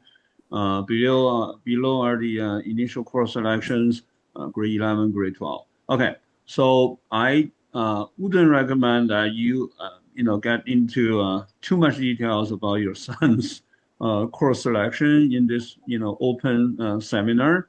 But generally speaking, I would highly recommend that you do a bit of research. It really depends on your goal. It really depends on your goal. So you can do this. You can go to, simply go to Google and go to, I don't know which program you're interested. Let's say maybe McMaster, right? Or maybe U of T accounting, and go to their website and search for high school course requirements, right? Like June mentioned, Queen's Commerce high school requirements is different from enrollment. So every school or every program can be different. There's no universal answer in terms of course selections. All right. Jessica, oh no, before Jessica's question, there's HP question. What are the differences between DECA and FBLC? Chris? Oh, that one I addressed in the middle of the presentation. You So did. they're very, very, very similar. The only difference is who runs them. So we recommend participate in both because both are available as opportunities. Okay, question from Jessica，请问用的是什么软件？我不知道您指什么啊？I think it was PowerPoint at the time. The PowerPoint. The translation, the AI translation. It's built in, I think. If that's what the question was about.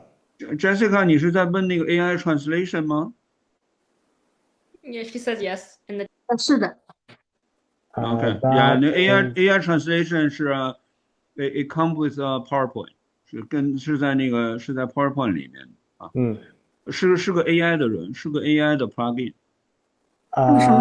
叫什么名字？对不起，我正好急用一下这个软件。是在这儿。我现在是用的苹果电脑机，所以我不知道 Windows 还有没有，但是在上边您启动的时候，它有一部分是说 always use subtitles 就会自动去翻不同的语言，我平常就会设成中文。好，谢谢，多谢。Okay, HP question, what is the class called? I think it's called DECA. DECA in Linky Mhm. portal, I just showed you, right? In Linky portal, the class is called DECA slash FBLA.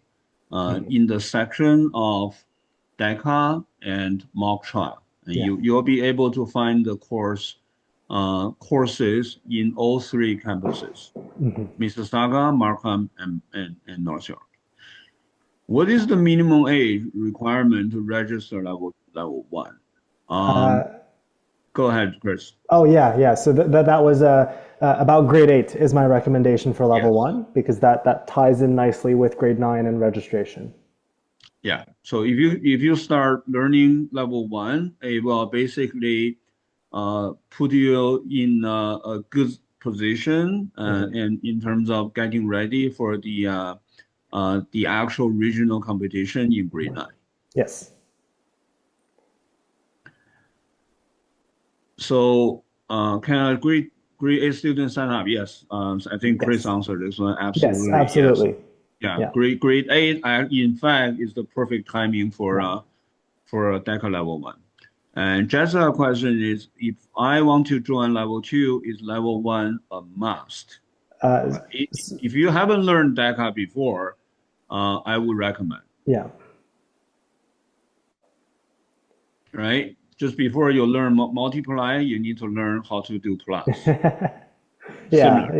yeah. That's my general recommendation. Either complete L1 with us, or if you have maybe if your child has taken a business course at school, come speak to us and we'll see if they have the prerequisite knowledge to enter L2 directly. Yep. Okay, so question from Kathy. Great informational meeting. Any chance to have a similar meeting to talk about engineering program university? Yeah, for sure. We can, maybe try to set something up for engineering. Um, may not be this month. We'll see. Maybe next month or March. Yeah, good idea. So Sophia question, I checked the DECA courses offered online in at Mississauga campus. There's no more online classes. Starting in 2026 spring, it's all in person. It seems there's no level three in Mississauga. But if you wanna do level three, you can go to, I believe, North York. North York, yes. Yeah. And will you have level three online in the future? I'm not sure. Chris, what do you think? Can we hybrid that class, the level three? Because that's the only level three we offer. Yeah, L3 is an interesting one because L3 is where these students are mostly doing competition practice. They are getting the practice over and over and over again every single day that they come so that they can compete at the highest level. And so online classes make it difficult to do that because the nature of the screen makes it very difficult to do formal interviews. We can see about supporting one if there aren't enough potential students in Mississauga. I think the better option would be actually if, if there is enough demand, if June's got enough students in L1 and L2, our goal is to make sure that all of that converts into a permanent L3 course in the future. Because I know it's, quite a lot of us are from all over the GTA, and we would love to support L1 to 3 at all campuses. And so I think the course of action right now is to make sure we fill up L1 and L2 classes. And then the goal is to have those students convert into L3 and continue with us. And that way we'll be able to support an L3 class just dedicated to Mississauga as well. Okay. Are there any aspects in business education that include design, such as in program, courses, universities of jobs? Uh, Yeah, who? I can try to take a stab at that one. So when you say Sure. design, I'm assuming you're meaning like artistic, like visual design of some sort. And I would say, so like correct me if I'm wrong, but that's kind of what I'm gonna like the assumption I'm gonna make. But there are definitely a lot of programs, courses, and jobs in business that like if you are interested in the creative side. Personally, I'm very interested in creative side. So marketing is a huge area. Um, Marketing, you can do like video editing, making video advertisements. You can do like photography, graphic design to create like advertisements for people. There are courses that teach you how to do that. There are like clubs you can join that allow you to do that. One of the clubs that I joined in university was called The Agency at Queen's. And what we did was we were an advertising agency for local businesses. And so we would work with real businesses or other organizations and clubs. And we would create like videos or like graphic design, like advertisements, menus for restaurants. So it was definitely a great creative outlet for me. And in terms of like career paths, there's marketing, there's UX and UI design. If you're kind of interested in computer science side of things, that means user experience or user interface, like designing websites, designing like software, how it looks, how it feels to the user. So I would definitely say there's like a lot of creative design aspects to business if you're interested in that for sure. All right, thanks. If you choose business courses in high school, is it better to get accepted by Queens? I'm not sure. So I think that having business courses on your slate in grade 11 and 12 may help your candidacy into a business program at Queen's. They have the limitation only because they don't want anyone who is pure business. And it's because a lot of these universities want well-rounded students. It's the reason why we also give the advice about extracurriculars. More to the course planning point, if any of you have questions about what courses should I take and you're looking to go into a business program, again, I'm going to just plug it really quickly. I think science is an excellent discipline to also have because it shows the university registrar and the university admissions that you are not just good at business, you are also very good at another discipline. And so that's what Queen's probably was going for with that statement. They want to make sure you're a well-rounded learner. You have a course in everything. That being said, though, it is a business program, so having business courses is likely going to strengthen your case in that particular program as well. Okay. All right. So do you offer level 1 in summer? Likely, yes, but we haven't actually started planning for summer yet. Yeah. But likely, I think there will be. Yes. But I would recommend you start in spring, Yeah. because it will set you up perfectly for the regional competition in, I believe, November. November, yes. Yeah. Yeah. So if you start in spring, that will work perfectly for making yourself ready for the regional competition. Mhm. All right. Question from Noah. For Queen's Commerce, what would you say a competitive average would be? For an interview question, would you say you talk more about things you learn from experience or trying to talk as many extracurriculars as you can? As for the two UM courses, if you take two of the business courses you listed and computer science, would that be okay? Okay. Who wants to take on this one? I can probably talk about this one.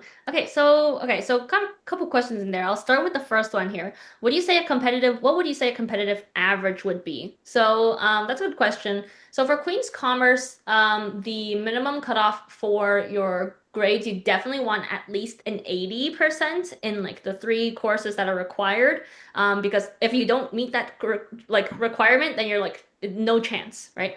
But as for a competitive average, it's difficult to say. I would say like probably like at least like low 90s. I think in previous years, I don't think it's up to date now, this information, but in previous years I think they said like the average cutoff was around like 87%. It might have gone higher since then because I don't know, grade inflation or something. when I applied, I had a 96% average across all my top 6 courses in grade 12. Um, so I would just aim for as high of an average you can get in your classes. But for Queen's Commerce, they do care a lot about your experiences. And so for the interview questions, would you say you talk more about the things you've learned from the experience or trying to talk about as many extracurriculars as you can? I would definitely go for the former. So talk about the things you learn from experiences, like get really good at storytelling. Like if you're just using the question to just list out all your extracurriculars, that's not a very convincing application. Because they don't they give you like these open-ended questions on purpose. They want to learn more about your character. Um, and like if it's more of a quality over quantity, right? So if you can like talk about like maybe like a specific extracurricular you did that was particularly strong or particularly unique compared to other candidates, then that makes you stand out. But don't try to list every single extracurricular you've ever done, for sure. For the 2 UM courses, if I take 2 of the business courses you listed in computer science, well, that would be okay. Yes, that would be okay. So they say like maximum 2 from one like discipline. So yeah, if you take 2 business courses, as long as your third one is something else like computer science, that would be good. Yeah. Okay. So a question from Catherine: what are the recommended high school and AP courses to take if my child is to apply business school in the U.S., like UPenn, NYU, Stern? How about ECA for applying to these schools? What does ECA stand for?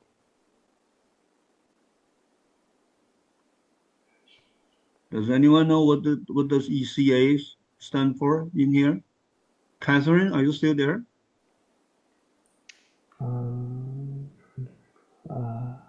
Catherine? Extracurricular activities. Extracurricular activities. Oh, okay. Well, this is my first time see this kind of short form. Okay. Anyone wants to take on this one? I can field it. So I think the first and most important piece of advice that we can give is that they should check the admission requirements of the school they plan on applying to and use that as your template. So whether you go to a business school at UPenn or NYU, the requirements may be just a little bit different between schools every single time. And because it's also in the US, that's another layer to consider. So definitely the first and most accurate place you're going to get information from is the university websites themselves, as well as the undergraduate admissions pages for each of those universities.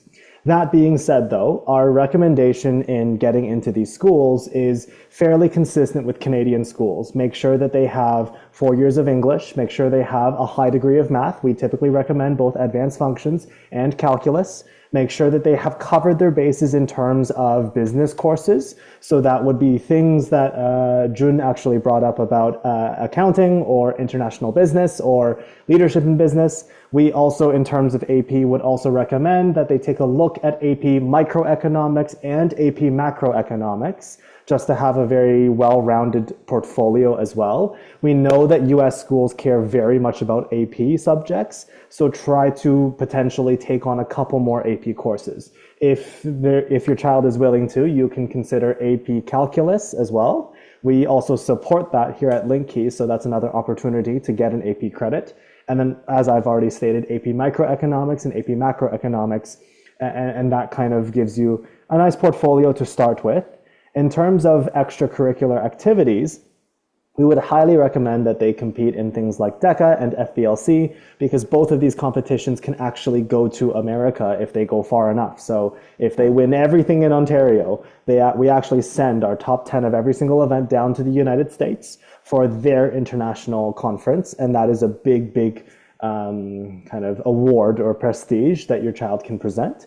We also do recommend that your child is well-rounded in things other than school. So for example, do they play a sport at a high enough level? Do they play any sport in general? Do they play an instrument? Can they use that? Or have they competed in any competitions? Do they have their own leadership experiences? So things like their own clubs or their own organizations. It's just like Jun said, it's not necessarily the amount that you have. It's more about providing experiences to discuss so that when you apply, you can apply as a very well-rounded candidate that has a little bit of everything here and there. So you have a lot to talk about. And that's our recommendation with regards to US schools. Thanks, Chris. We'll try to go a bit faster, given the time. If my child is not selected in the home high school for DECA, does she have a chance to go to DECA competition? Chris? Unfortunately not. So our DECA FBLC program is actually built. So if something like this happens, your child is not in trouble. Unfortunately, DECA is controlled by the high schools. So if your child does not make it into the high school DECA chapter, their journey ends there. They are still welcome to take the course with us, and I will explain why you should in just a second, but that's kind of the first barrier, is DECA is controlled by the high schools. So the similar things happen with regionals.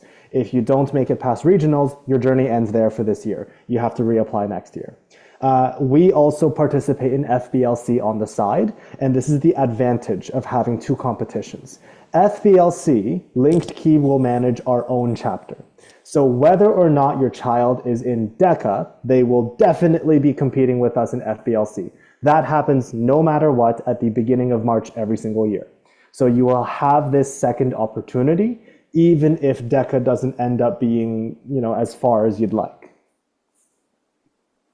Okay, thanks, Chris. If the child is interested in econ in UI top schools, which course combination is more competitive? HR, English, Math, Econ, SL, French, Biochemistry. My recommendation would be probably the second one. It's a fairly strong case to have your HL in economics and HL in math. And then having that second SL in business is only going to strengthen your case for business schools. The chemistry or the biology will make sure that you're well-rounded, but in the first option, you're taking quite a lot of biology and chemistry, and your university may not need that or may not require that. So again, my recommendation is definitely find top 3 schools in the US that you would like to register for. Check their admission requirements. We would generally defer or err to the side of business courses. Yeah, I agree. Okay, what about the employment rate for Queen's Commerce, as you know? I'm not sure whether the I can look it up. So the school has a report. I can send it into the chat. So the latest report they have available is for 2024. So we don't have the statistics for 2025, 2026 yet, but they do say 93% of the graduating class accepted an offer from a company within the first 6 months after they graduate, with average base salary 79,000, and the highest base salary being like close to 200K. So very good employment opportunities for Queen's Commerce for sure. All right, so the next question, which business-related course, macro, business leadership, or international leadership are most helpful for applications? If advanced function in G11 wasn't ideal, would you recommend retaking it at summer school before G12? Do university accept retake marks? I think I wanna say for the first part of the question, maybe either one of you can take on the second one. Okay. I would recommend the both AP. Both micro and macro, because it's more standardized, right? The AP is more recognized globally, so that would be my preference. Yeah, so go ahead with the second part of the question. So you have to be very, very, very careful with retakes. The question is if your child can take grade 12 advanced functions or not. The concern is this is the course code for grade 11 functions, MCR3U, and there's a number after that. So if you're in regular school, it's usually MCR3U1. If you're in an IB program, usually most schools will code it with a Z. The concern about summer school is that this last digit is different. It can be coded something like MCR3UD or MCR3UN. And when that last digit is different, when you submit your marks to OUAC, universities will see that difference. And for a lot of the top universities, they will actually not consider retakes. So for example, Waterloo Engineering, I remember, will always take your first attempt. They will completely ignore the second one. And so be very careful about retakes, especially if you are considering early applications. I would not recommend retaking it at summer school. I also have a general opinion about summer school. It tends to go much faster, it's much more surface level, and it may not prepare your child well enough for grade 12 advanced functions. If you are concerned about grade 12 performance, we have a fantastic educator here at Linkkey, Jonathan. He teaches advanced functions, and he has glowing reviews from everybody who has his class. And I would recommend, if you're concerned about advanced functions, take the advanced functions class over the summer with Jonathan or with one of the other instructors here at Linkkey. Everybody here is amazing at math and amazing at teaching. And that's your way to boost performance for grade 12 marks. Most universities at the end of the day will take your highest 12U marks in the first place. That 4U code is what most universities look for. So it's not too rough of a situation right now, but we would not recommend summer schooling. Take one of our courses instead, and we will be able to kind of make sure your child is there for grade 12. All right. Thank you, Chris. The question from Jessica, if you want to learn commerce, which content is better between DECA and MUN? DECA. If you want to learn commerce, right? If you want to learn commerce, once again, this is a business program and DECA is a business competition. Okay, so what are some extracurricular that I can do for business that will make my child stand out in university application? There are many. There are many. Obviously, we mentioned DECA, FBLC. There's some others. There's some, there's a UPenn investment competition. There's a Diamond Challenge, which is an entrepreneurship competition. There are many others, right? There's some, business case writing contest, right? So yeah, they're quite some. Yeah. We would also recommend consider having your child invest time in a sport or an instrument. We would also recommend your child look towards leadership opportunities. Can they create a club at school, or can they be on an executive team for a club at school? School council is a popular one. When I was in high school a very long time ago, it was youth councils. So many students created youth councils for their local community, and that was a glowing spot on their resume. Well, one thing I do wanna mention. Sorry, June. One thing I do want to mention that although there are many extracurriculars in business related, I will highly recommend that you consider DECA first, because DECA is more mainstream. Yes. And DECA is basically provided by every single day school. Yeah. And if you skip DECA and try to do something else, and people may think, how come? Why you skip DECA, right? So I would recommend first thing first, try DECA, and then obviously you can take on some other extracurriculars beyond DECA. So back to you, June.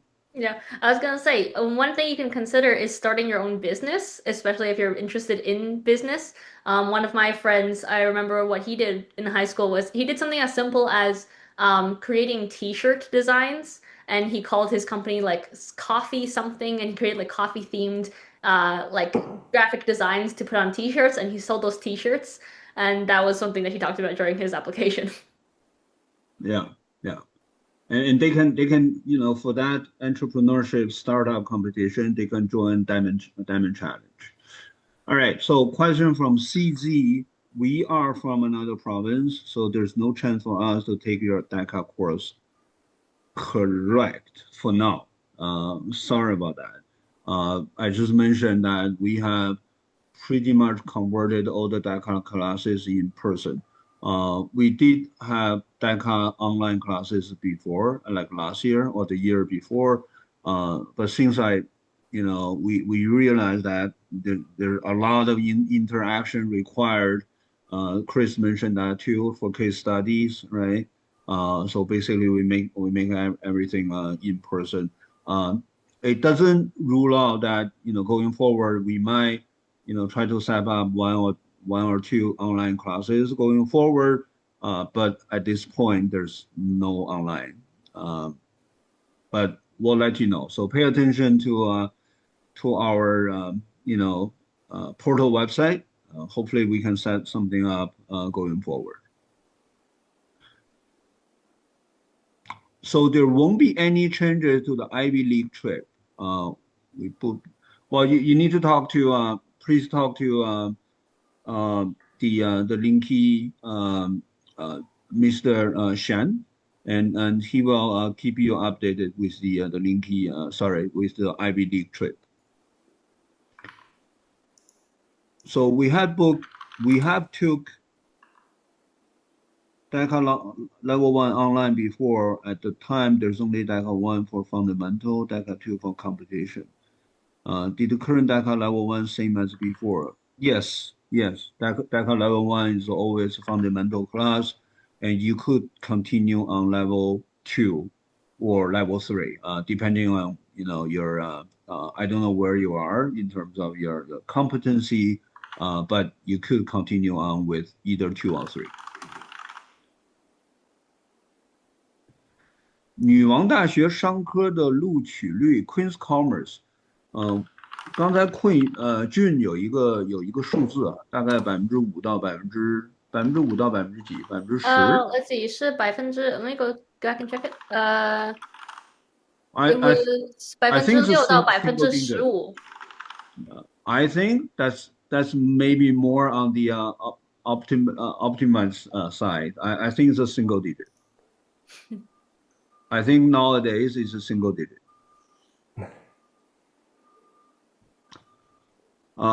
So it's not easy. The top business program in Canada, Queen's, Rodman, Western Ivy, none of them is easy. I think now all three. If you talk about acceptance rate, I think all three should be around below 10%. OK， 刚才关于是否建议 retake 问题有点没明白，可以老师用中文再解释一下吗？没事，我能试一试。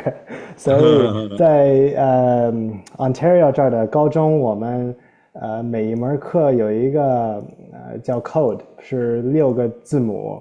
完了，高中会用最后一个字母去代表这个课是在哪学的。比如说，要是在平常公校学校学的，它就会用一个1，所以这就是11年级函数的 code 是写成 MCR 3U1。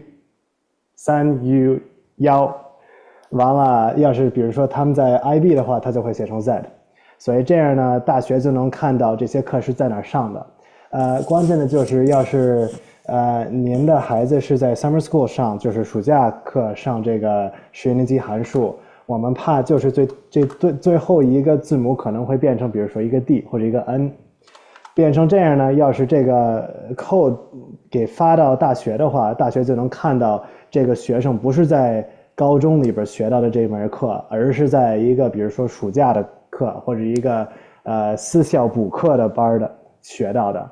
完了呢，没有好几个大学会看着这是很好的事儿。比如说滑铁卢，平常要是一个学生上2遍，第2遍这个 code 稍微变了一下的话，他们只会拿第一个分。所以我们担心的就是不想让这个会影响您的孩子去以后申请大学。所以我们的建议就是现在这是因为是11年级函数的分不高，所以这也不是一个太紧张的事儿，是因为他们还有12年级的函数，完了12年级结识。但是sorry Chris，他说的是 advanced function，应该是 for you，应该是12年。要是说成 for you 的话，那我的建议是一，他必须得跟他学校了解一下他的选择都是什么，是因为他的学校的 guidance counselor 就是直接跟大学能通知的，完了问他们问题，所以这是第一步，是去问他学校有没有guidance counselor 能帮助他。完了呢，第二我们的建议就是，要是他分儿很低，进不了他要的课的话，那他也能想一想，比如说 retake， 也有一些大学不会太担心他 retake 不 retake， 这是得按照某一个大学去查，完了看一看他们的要求都是什么。比如说滑铁卢会看，但是我知道有一些别的，像什么多大就不应该，有一些 program 在多大就不会再看。就是不会看他们上几遍，所以呢，我们最大的建议就是先去他的学校问一问，问老师有没有什么解决方法。完了呢，二是去看他要注册的大学的 program 都有什么要求，看看这个就是上第二回会不会影响他的几率去进这个 program。完了呢，第三呢就是在边上他也能在比如说 Linky 一边补这课，所以要是他需要再从上一遍的话，那下一回他补完了，他就会这些知识会得更强，他第二回的分就会高一点。Okay. Thank you. All right. So last two questions. Our debate and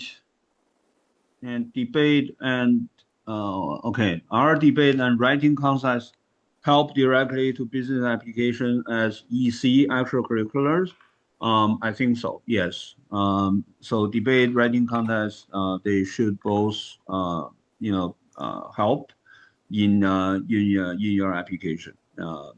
So the question after that is IB program, IB 课程和普通课程扣的不一样。是的 ，IB 课程、AP 课程和 OSSD 那个扣的都是不一样。Yeah. 所以我们就是一直在以前的这个包括选课讲座呀，包括我们给学生做这种咨询辅导的时候，都跟大家讲，这个叫选课难度，course difficulties。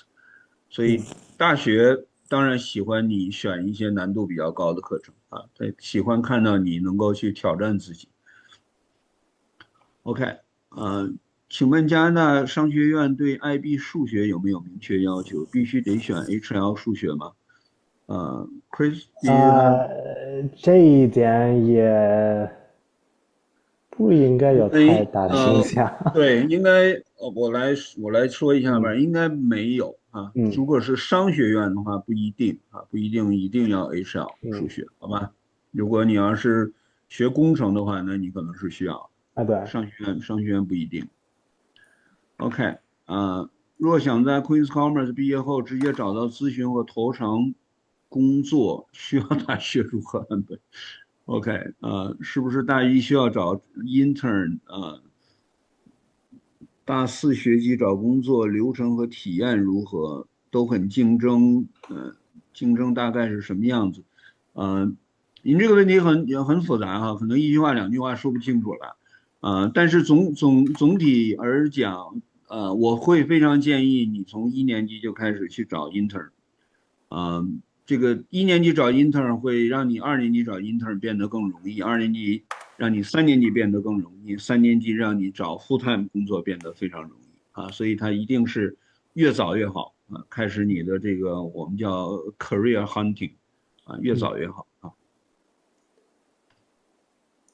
AP 课程和4U 课程的code 在向大学提交的成绩有区别吗？是有的，那个 last number 是不一样。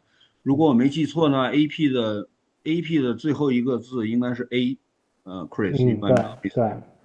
对 ，AP 最后一个字是 A 普通的 4U 可能最后一个字是 one，所以是有区别的他们是能看出来。AP 也有一个期末考，期末考的分也会发进去，这就是 AP 的最大的优势，就是你这 AP 考出来是不是按照分之5算，就是5%算，所以他们也会看见这个成绩，完这个成绩就能代表别的课，完了也是一个很大的优势。Yeah. 如果 retake 大学是可以看到2个成绩，还是只看到 retake 的成绩？两个都会看到。他们高中是要求把每一课都发进去，所以他们2个成绩都会看到。他们在一样的学校上也会看到2个。Yeah.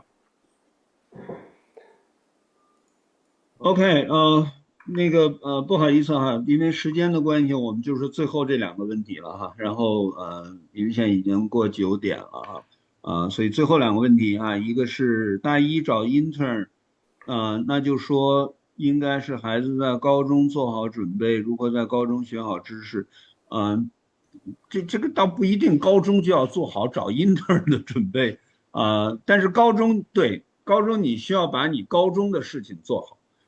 我觉得其实如果你要问我最好的准备，你就是应该让他提高第一专业能力，第二就是你的 communication skills，因为 by the end of the day is all about communication 我很快给你举个例子，我们有的学生同样一个 program 毕业的，计算机 program 毕业的，有的人找工作非常容易，有的人找工作非常困难，但是他们2个都是一样好的学生。区别就在于 communication，一个学生练过 debate， 所以interview 对他来说是 piece of cake，他去 interview， 他说只要给我 interview， 那个工作就是我的，他有这样的这种 confidence，另外一个他没有练过这些，所以包括像 debate， 像 MUN， 像 DECA， 你表面上看他们可能是比如说 business competition， 什么 international relationship competition。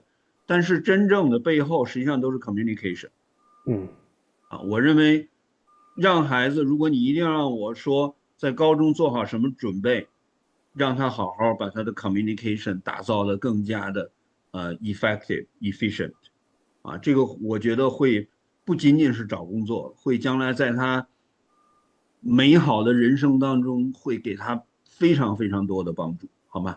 所以我觉得 communication 包括像 DECA。包括像 debate、mock trial、model UN 这些我们叫 communication program 是非常对他们会有帮助的。好，我们最后一个问题IB 学生申请大学时是提交 IB 成绩单，还是转换后的安省成绩单，还是哪个高提交哪一个？这一点是得问他们的学校，是因为平常是高中往大学发这些成绩单，所以按照高中要求的，他们就会处理。要是有一个选择的话呢，咱们肯定会发哪个是稍微高一点的，实际到最后也就是看分嘛。完了，平常 IB 翻到安省的成绩单翻的挺往上的，就是IB 能算是比如说稍微低一点，但是还是翻成分数也是80或者90，但是平常这是一码事，高中会处理的。OK， 好，谢谢，我非常感谢wanna thank you Chris Junyao for taking a lot of time prepare for this seminar, and I want to thank everybody who spent the time tonight with us. And it's already over 2 hours. Thank you so much, everyone. Thank you so much for joining us on Wednesday. Once again, Wednesday, the day after tomorrow, we will have a English seminar. The 6 English teachers will be here, and we'll be talking about the English program, the curriculum. All right. Hopefully, I'll see you all on Wednesday. Thank you so much. Good night.